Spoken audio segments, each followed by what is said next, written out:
Okay, so just to dive right in, Marlene, I know you've worked with Addison previously, so how did your involvement in Touch Me come to be? He called me and said, I have a new script. You want to read it? I said, yes. And I read it and honestly did not see myself in it, but I couldn't stop thinking about it. And his movies, his scripts always frighten me in the pit of my stomach a little bit. They kind of tingle in there. So I couldn't stop thinking about it. I call him up. I'm like, what are you going to do with this crazy movie? And he's like, do you want to play Laura? And I was like, yes. And then I got really scared and dove in. He's and I think Lou and all of us kind of feel like that he makes us really trust him, like that we can do it. You're like, oh, you got this, and we're like, okay, if you say so. Lou, what was your initial reaction to the script and Brian's character? I can't explain that. That's too.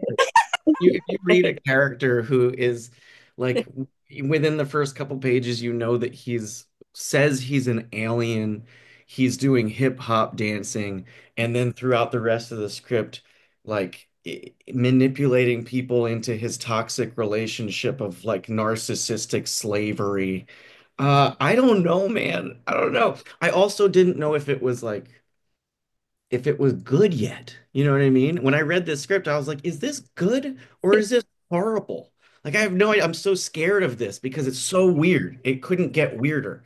So I really needed to talk to Addison over. So what really happened to me was I know the guys at Rustic Films really well, which are Aaron Moorhead, Justin Benson, and Dave Lawson. And David kind of cornered me at a point and was like, look, we really want to find somebody good for this part. And there's this really weird movie. I would love for you to read this script. So I'm like, okay, I'm like, thank you so much for thinking of that of me and blah blah. And I read it and I'm like, oh man, like what is this? So I read it again day two. And then they call me and they're like, so do you want to do it? I'm like, oh. And then I read it again the next day. And then finally they hit me and they're like, we need to know now. I go, okay, look, I'm gonna call. Can I talk to Addison, the director, and just like sit down with him? Because I have to ask him so many questions. They said, yeah, can you do it in 2 hours? I'm like, yeah. So I go in and I talk to him at a restaurant and I needed all the sci-fi questions answered. I needed to know like how does this work? Does someone get pregnant from banging an alien? How does this seed move through their body? Like I'm asking what's in the serum that wakes him up after he is given the lemonade powder? So I'm asking him all that stuff, and he seemed to be kind of excited by that, the fact that I cared enough to ask those type of questions, because he was like, no one has actually asked me those questions. They kind of want to know more about the character. So anyway, I learned from him that he had created this whole world because he truly could answer all of those questions really well. And that just made me trust him. It made me go like, okay, this guy did not make some flippant comedy about like, hey, I think that would be funny. I think he really created an entire universe for himself to play in and knew all of the rules. And that taught me that I was working with somebody who was professional and cared about his writing. And so even if I didn't fully get it yet, I said yes. I said I'll do it. I just want to dye my hair black. Yeah. So, Marlene, what is Laura's role in Brian's life? He's the Rensfield to the monster, right? Like she's the one who takes I mean, I mean, I would even see her procuring things for him, just like she just makes sure that he's taken care of. The darker side of that is that um, I think she's the real psychotic person and monster in this show. She's incredibly manipulative, even of Brian, and it was the upside down part of everything that I've played in my 30-year careers, because I'm usually very nurturing. I'm somebody's mom, I'm somebody's best friend, very nurturing characters, where Laura has a lot of nurturing, um especially towards Brian. She's like mama bear, right? When Olivia comes in, she's like, don't hurt him, poof poof, but she's also gets, she's a sociopath. So Just a little it's bit. really warped for her. Her underbelly just gets the best of her. Mhm. But it was so much fun to play. I think all of us, I mean, hypochondriac for me was way harder Mhm. because it was so real and grounded and based on his mom. And I just wanted to be so true to that.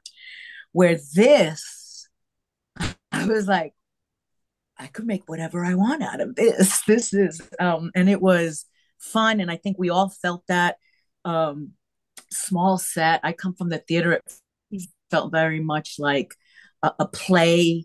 We didn't have a lot of players on stage at any given time, and we weren't on locations, in the streets dealing with that. So it was so safe and closed, right, Lou? It was so protected, and so for me, it was play.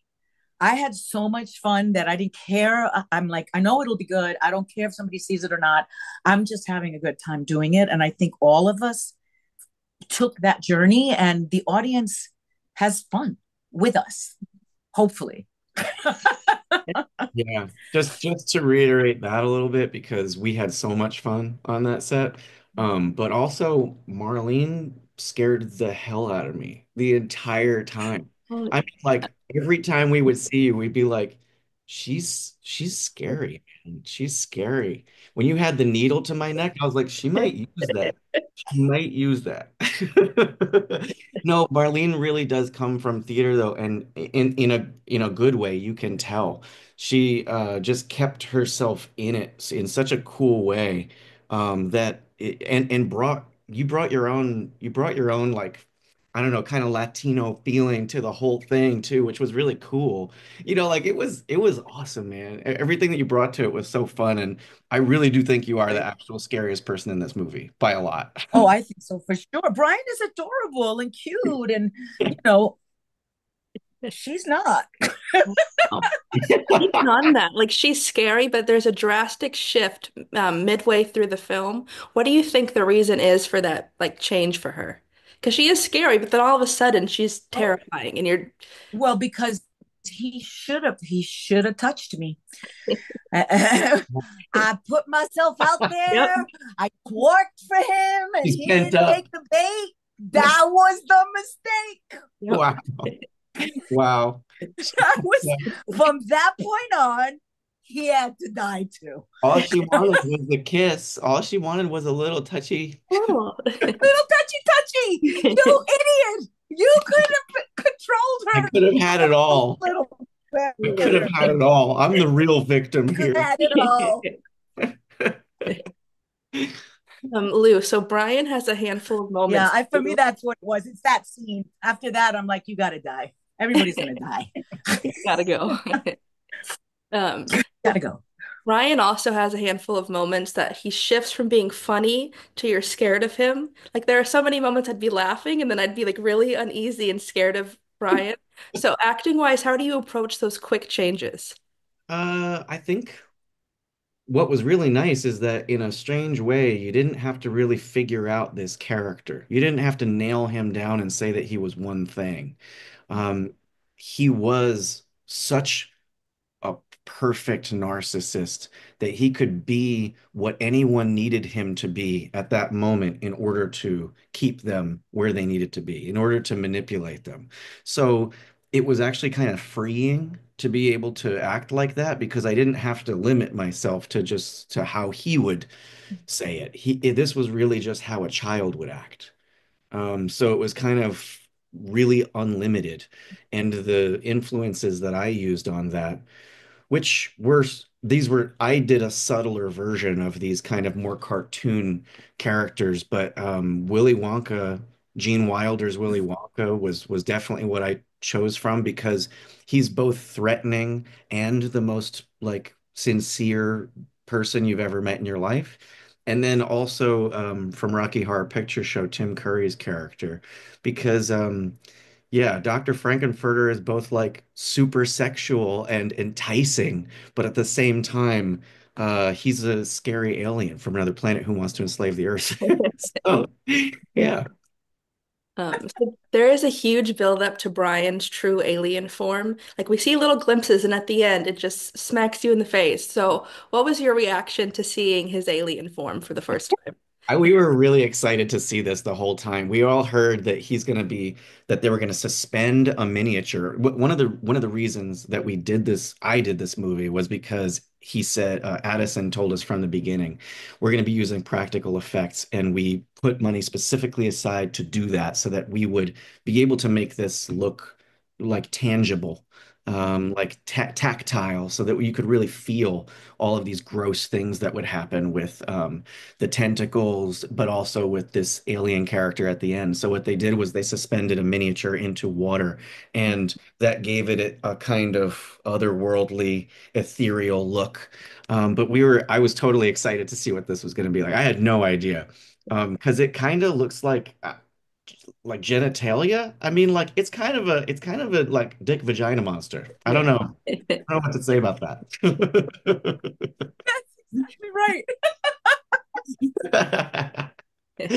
So I think they did a great job. And then for both of you, what are some of your favorite scenes that you shot or just memories you have from set? Hmm. One of my favorite ones was just seeing what Liv had to do um, when she was suspended into this harness and brought, 12 feet into the air. I think three or four takes of that. Um, you know, on her back. It was one of the hardest moves to make and one of the most kind of like scary, for her. And she asked me to be on set for that just to say like, hey, I just want your opinion of how this all looks. If I come to you and I ask for notes about like where my arms should be, I just trust that you have some ideas on that. I was like, cool, I'll be here for you. And we watched this thing happen over and over again. And Addison really did give us a feeling of safety through all of this stuff, that if we didn't want something shown, then it wasn't going to be shown. There was no argument about it. It was just, he said, absolutely, we have no interest in making you feel like you have to show some part of your body or that you have to do some physical thing that you wouldn't do in real life or that would make you feel like humiliated or embarrassed on film. So he gave us that. I think that was the overall feeling of the whole set. It gave us a creativity, an unlimitedness, and also a feeling of complete safety. So that's kind of the feeling of being on that set that I actually haven't had in a long time, because I don't know. Addison's just a really normal, like nice guy, and it really helped to have that. That's funny that you say Addison is a normal guy. Well, okay, I meant as a He director. is the most ethereal, wonderful creature, but normal is not one of those. That's correct. But I do As understand what you mean. Inside, he actually is very grounded and with his work.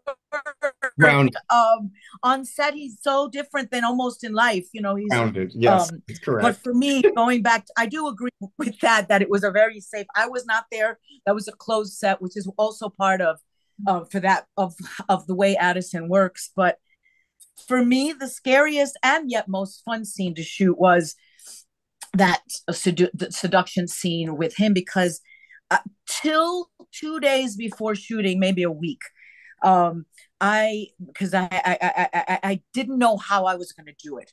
I didn't know really how. I knew it had to be a seduction scene, but I just didn't know how. And in our dance choreographer Meredith, she just inspired me, because I almost quit because of this dancing. But anyway, 2 days before something goes, and I call her and I said, "Hey, what if I seduce him with the dance?"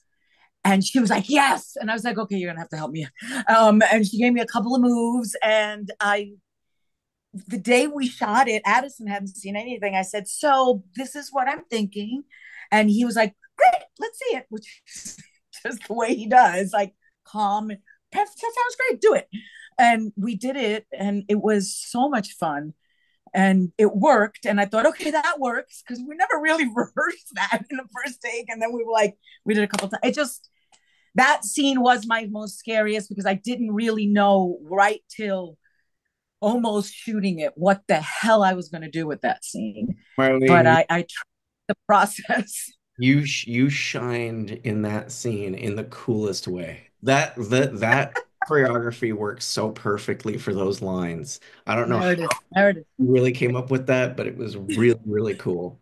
And it takes that scene, and it's the only reason that that scene is still in the movie because it is the one that would have hit the cutting room floor if it didn't have something special in there. And Yeah, yeah. you put that in there, and it was so good. There's no way it was going to get cut then. Yeah, it was awesome. No way. Yeah. But I mean, we really, he's, another thing that you said, just to go back to what Lou said was, um, the I mean, we haven't even seen each other, right? We just work together and then we come back and in a minute we're like right there in this playful kind of place, a safe, playful place. And we both been working a long time. And it's when that happens, it's special. So that's why I think people are reacting. I mean, the movie is Addison visually, has an amazing mind, and Justin is right in there with him. And I think that that's another part of it. But I think that the energy between us, It was just it was fun. really special. It was wonderful. It was fun, fun, fun. As fun as all hell. Like he said, we rap usually, and you're the hell out of there afterwards. And we would hang around. People would hang around Yeah. after we rapped. Yeah, So that's a it big was. thing. I'm glad. I'm glad people are reacting well to it because we definitely reacted well to it while it was happening. That's what everyone else has said so far that I've talked to. Just the experience filming was what really made Yeah, the movie what it is. And that Yeah. really shows. yeah. And then It for made me, both of you too, oh, sorry, what were you saying? all right, it just made me feel Oh, like no. I want to do comedies for the rest of my life because Oh, Me the too. the feeling of lightness on that set was so cool. Yeah. no. Scary, gross comedies. Oh yeah, scary gross ones with tentacle porn if Yeah. possible. The mix of everything. And then just finally for you guys, what does it mean to you for this film to be shown at South by Southwest? Oh man. I mean, I don't know if you've had a film at South by. Yeah, you did. You had Hypochondriac at South by, right? Right, Yeah, Marlene? this one, yeah, he Right. hypochondriac. That's Yeah, so awesome. I mean, I've been to South by a few times, and I can just say that it's my favorite festival because you have so much fun. I mean, like, it doesn't feel like work as much when you're there. You're really having a good time with people who are all there to have a good time. All the film viewers there, it doesn't feel very like snobby or high end. It feels very kind of like salt of the earth, normal people who just want to see a cool movie, want to see comedy, want to be entertained. And so like, everybody's got a beer because Alamo Draft House, started there. And so it's a really fun time. It's my favorite time. Yeah. yeah. South by Southwest is first of all, it's in Austin, which is my favorite place in Texas, and second of all, it is it is a little different experience. I find that the viewers and the audience, and I mean, a festival is a festival. People are looking to sell something, but the folks around the festival and the people that come to see the festival and partake in the festival are everybody's there to sell their movie, but they're also there to have a good time and kick off your shoes, take your cowboy hat off, and just chill out. Which is can be very different in Sundance, or can be very different if you're in even in Chicago. The International Film Festival is so large. So I think this is a special gem, and this is the fun one, right? Yeah. This is the one that you're like, oh, this is going to be great. Yeah, everybody kind Right? of knows that that's going to be the fun one, Yeah, no matter what. yeah, If you're yeah, going to yeah, go to yeah, South yeah. by Southwest, you're going to have a good time. Yeah, and they have really great taste in films. So Clearly.